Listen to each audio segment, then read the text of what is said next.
जयसिंगपूर कोथळी मार्गावर 1.5 वर्षापूर्वी झालेल्या मोटरसायकल अपघातात मृत्यू झालेल्या कोथळी विकास सेवा सोसायटीचे कर्जदार सभासद सुदर्शन महावीर चुडाप्पा यांच्या वारसांना कोल्हापूर जिल्हा मध्यवर्ती बँकेकडून 2 लाख रुपयांच्या अपघात विम्याचा धनादेश प्रदान करण्यात आला. हा धनादेश आमदार राजेंद्र पाटील यड्रावकर यांच्या हस्ते सुदर्शन यांची बहीण सुप्रिया भराटे यांना कोथळी सोसायटीच्या कार्यालयात देण्यात आला.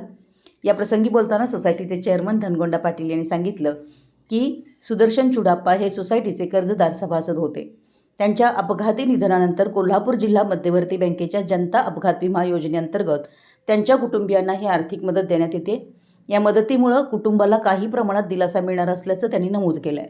दरम्यान गत आठवड्यात कोथळीतील तरुण शेतकरी भाऊसो गारे यांचाही अपघाती मृत्यू झाला. गारे हे देखील सोसायटीचे कर्जदार सभासद असून त्यांच्या कुटुंबियांनाही या विमा योजनेचा लाभ मिळवून देण्यासाठी आवश्यक कागदपत्रांची पूर्तता करून जिल्हा बँकेकडे पाठपुरावा करण्यात येणार असल्याचं आमदार यड्रावकर यांनी सांगितलं. संबंधित कुटुंबाला लवकरात लवकर मदत मिळवून देण्यासाठी प्रयत्न करू अशी ग्वाही त्यांनी दिली. या कार्यक्रमास जिल्हा बँक जयसिंगपूर शाखेचे विभागीय अधिकारी BR पाटील, बँक निरीक्षक संतोष पाटील यांची उपस्थिती होती. तसेच कोथळी विकास सोसायटीच्या वतीनं चेअरमन धनगोंडा पाटील यांच्या हस्ते आमदार यड्रावकर यांचा सत्कार करण्यात आला.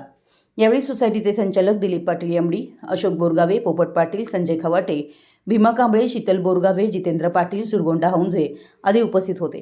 कार्यक्रमाचं स्वागत ST पाटील यांनी केलं, प्रास्ताविक संजय नांदणे यांनी केलं, तर आभार सचिव कल्लाप्पा हिंगमिरे यांनी मानले. मराठी S न्यूजसाठी जयसिंगपूरहून संदीप अडसूळ.